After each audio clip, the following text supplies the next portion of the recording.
Hi, listeners. This is Vivian. Today, we will be discussing adverse childhood events, also referred to as ACEs.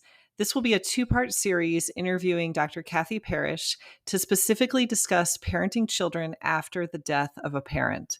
Please be aware that this content may be upsetting or triggering for some listeners. Welcome back to 10 Kids, 2 Docs, Parenting Insights from Pediatrician Moms. I'm Dr. Sylvia Bank. And I'm Dr. Vivian Carlin. Welcome back. Today, we are very excited because we have a special guest, and I would like her to introduce herself. Hi, I'm Dr. Cathy Parrish. I have been practicing pediatrics for almost 40 years, and I am currently retired. I am also the mom of 4 kids. So today we are actually 14 kids, 3 docs.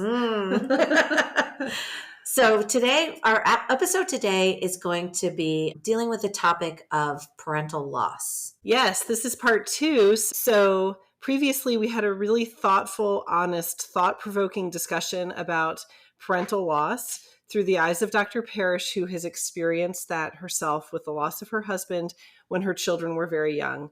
And I really look forward to going further on this issue and just gaining more insight and wisdom into helping children cope with the loss of a parent. Let's dive in. Welcome to the 10 Kids, 2 Docs podcast.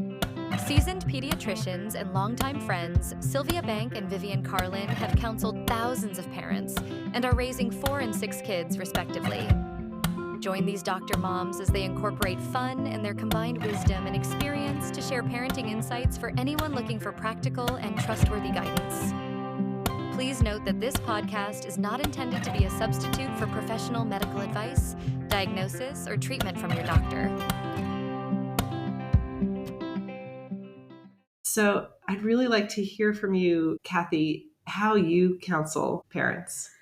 I think the first thing I would say is to be empathetic. You can't tell people it's all right, it's going to be all right, it's going to go away. I think it's important to be there for them, to give them a hug if you feel comfortable doing that, and say, this is horrible. I'm here for you for whatever you need.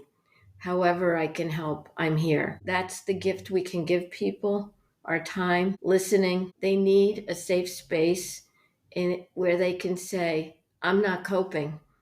How do I get help for myself? My kid's not sleeping at night. How do you help that? My daughter's not eating. I think she's becoming anorexic because of this. Grief does affect everyone differently. I think another important thing to tell people is there's no time schedule. It doesn't have to be all better in 2 months, in 3 months, in a year. People grieve at their own pace, at their own rate. I think it's important to say that that person was important in your lives, and keeping his memory or her memory alive is a good thing. Having pictures around, writing down stories, making a remembrance book, those are all helpful things that keep that person alive in one respect for your kids and for your family. Continue to keep that person as a positive thing in their lives. My kids weren't parentless. They had a father. And he continues to be there for them in a different way. So I think all of those things, be empathetic, listen, provide the support people need. Don't placate them and act like this is no big deal and it's going to go away. And encourage them to keep their memories alive, that it's a positive part of this process. Yeah, I think that's a very important point, because many adults, part of their coping is to not talk about it. And I know that can be difficult to talk about it. But when we're trying to shepherd our children through grieving, I think it's important to create opportunities for them to be able to talk, because they may not on their own. And part of that is by keeping the memory alive, by allowing that person to still be present in their life by the communication that you have about them. Exactly. And I can't tell you how many families in my practice lost a parent or a grandparent who I knew, because the grandparent came to umpteen visits with the kids. Oh, yes. And we have so many families where the grandparent is the primary caretaker. Yes. Yeah. And where when they pass away, it's like losing a parent. And when a year later, 2 years later even, I'll look at the family and say, oh, Miss Edna would have loved that. Miss Edna being the grandparent. People love that you remember their loved one. Oh, yes. And that loved one was part of the shared experience in your office. And it keeps that person alive for them, that you recognized how special that person was. Oh, I think that's such great advice. Do you think so I counsel some patients in my practice that have had parental loss, and some of them have been with children even younger than yours were. And the grandparent, the primary caretaker will ask, they don't remember. They're so young, not just 6, like 2 years old or younger.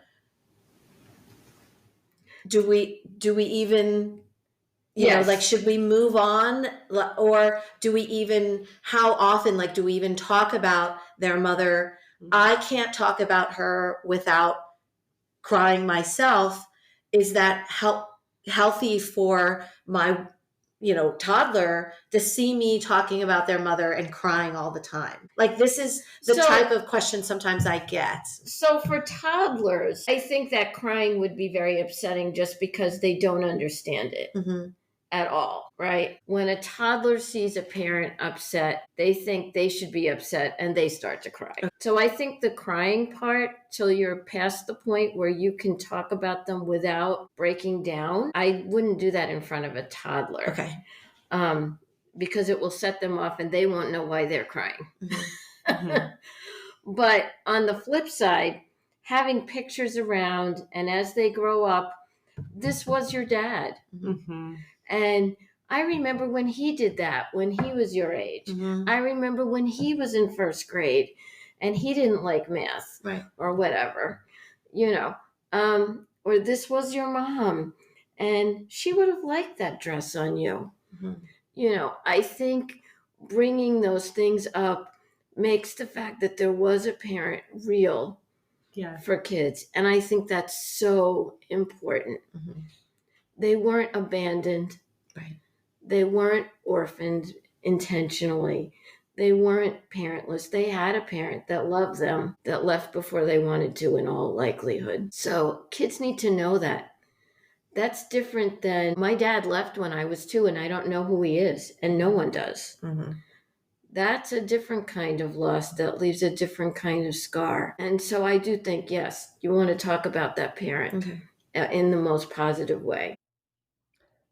That's a really good point about different kinds of scars. I think that there are some things we're going to talk about in this episode that are applicable to many different types of trauma that children can experience, but we have to be sensitive and recognize that all adverse childhood events are unique and different, and the ways children process those are different. I think let's transition now to talking about counseling services and when to activate those.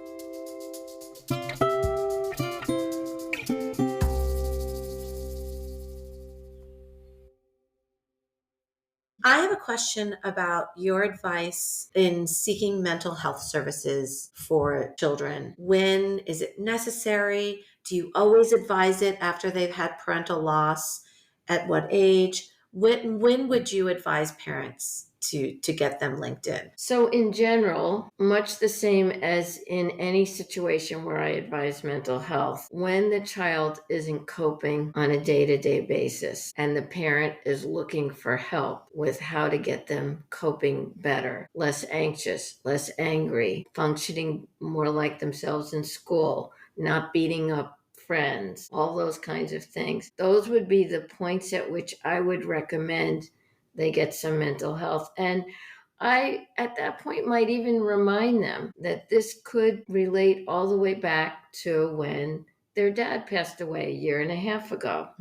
And they're now dealing with it for real. I don't instantly recommend it after a parent dies.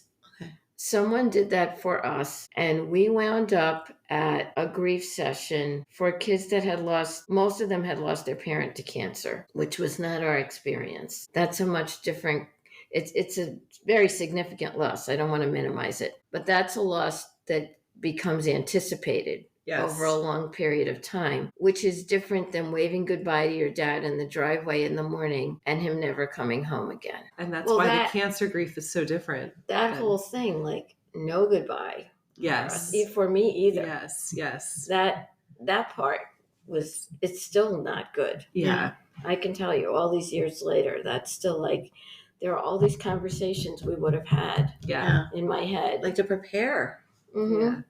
Well, and even just, that last conversation that you don't get to have, and you don't get to talk through whatever you wanted to say. Right.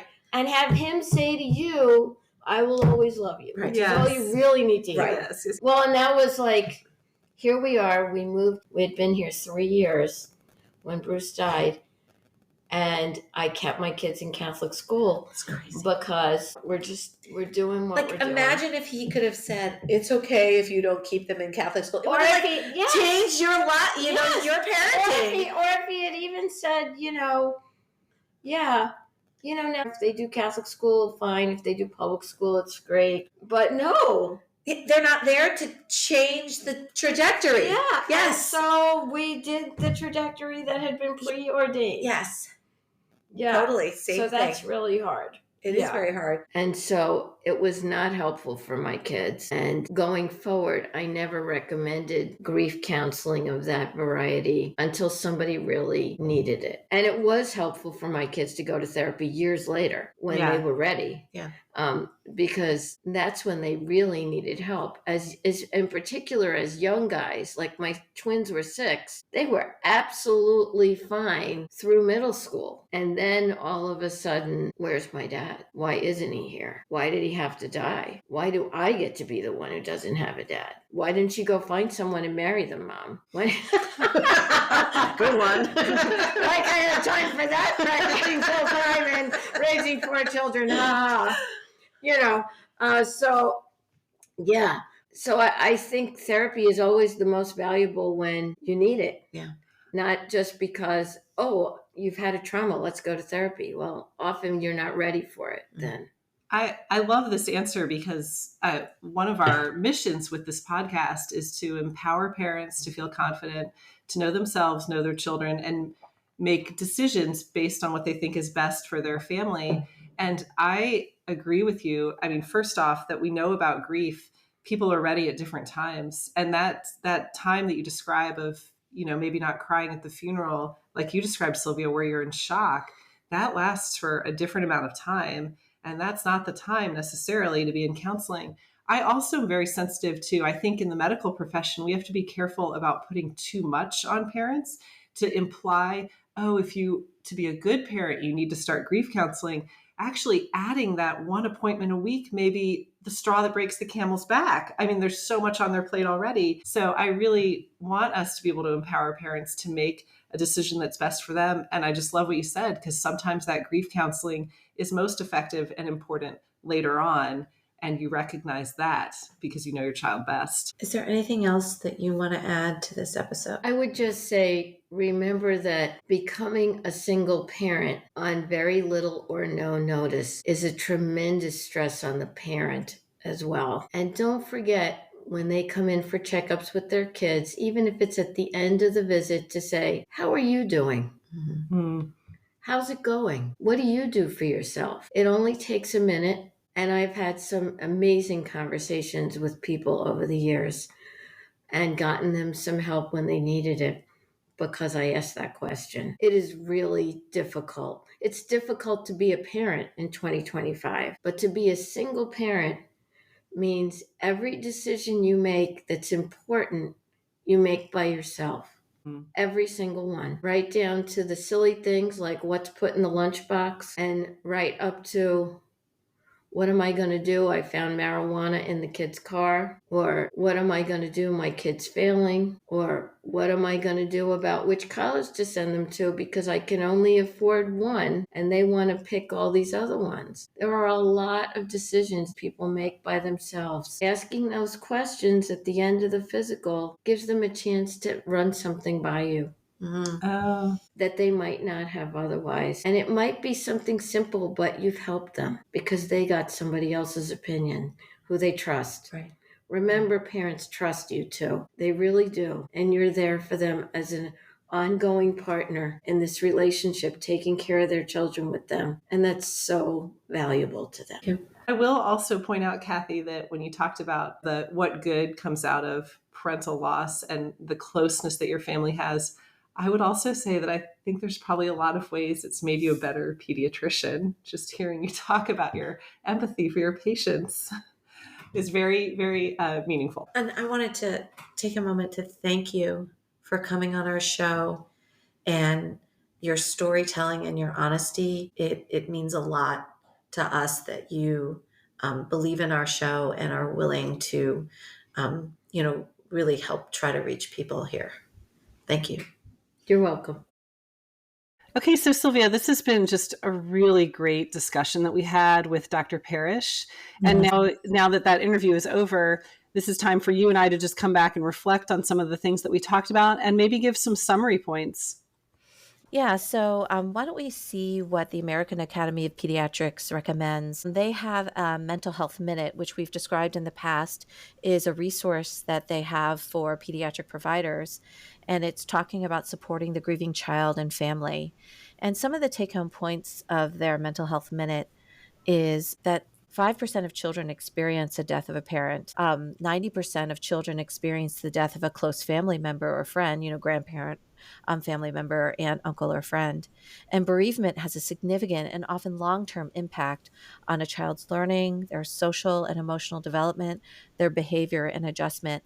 And I hope that people have really seen that illustrated in our episode today of that long-lasting impact of parental loss that Dr. Parrish shared with us with her children. Yeah, this has been our first episode exploring what is now referred to as ACEs, which is adverse childhood experiences.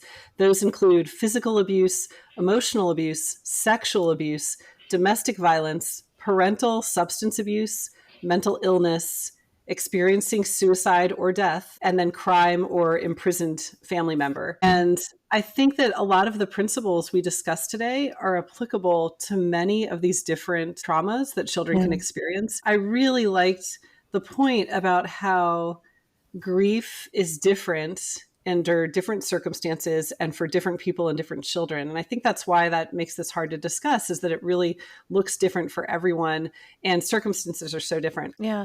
Something that Dr. Parrish said that really sticks out in my mind is, as a parent supporting your children, possibly through the loss of their other parent, knowing what that looks like, right? Like how can that grief be manifested in different aspects of their behavior and how different aspects of their lives, right? Yeah, something I'd like to bring up is that it's important to give children an opportunity to express their grief. Not all children will be forthright about that or even know that that's what they're feeling. Yeah. So I think as a parent, we can foster discussions about the person that we are grieving over.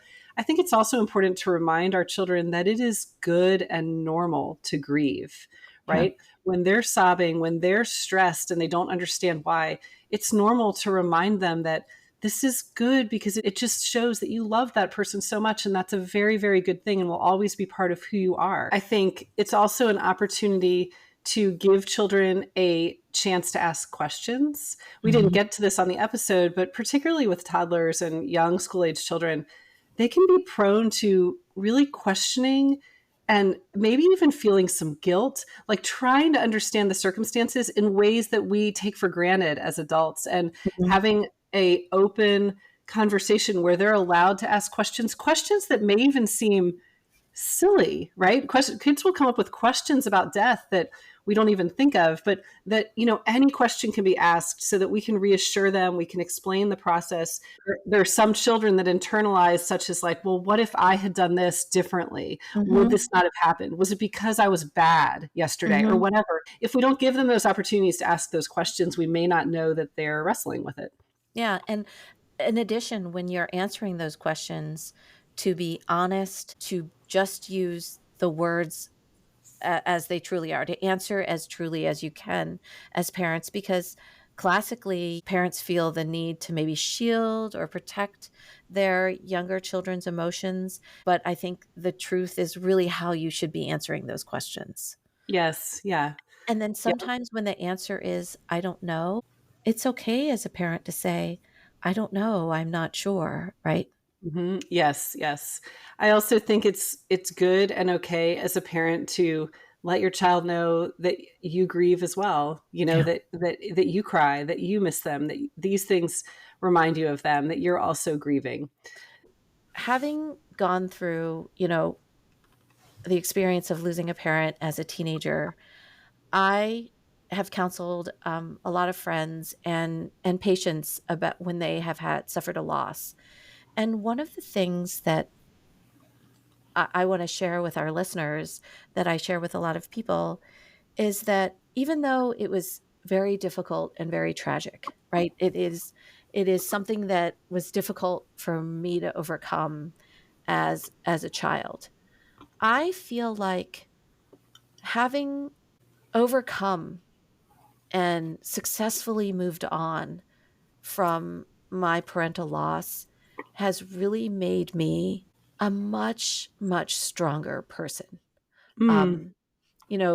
Knowing that I've overcome such hardship gives me the confidence that I really can do anything. This is something that obviously is tragic and out of my control, but it was a turning point in my life and maturity, and for better or for worse, made me into the person that I am today. That's kind of the perspective that I want people to see as well.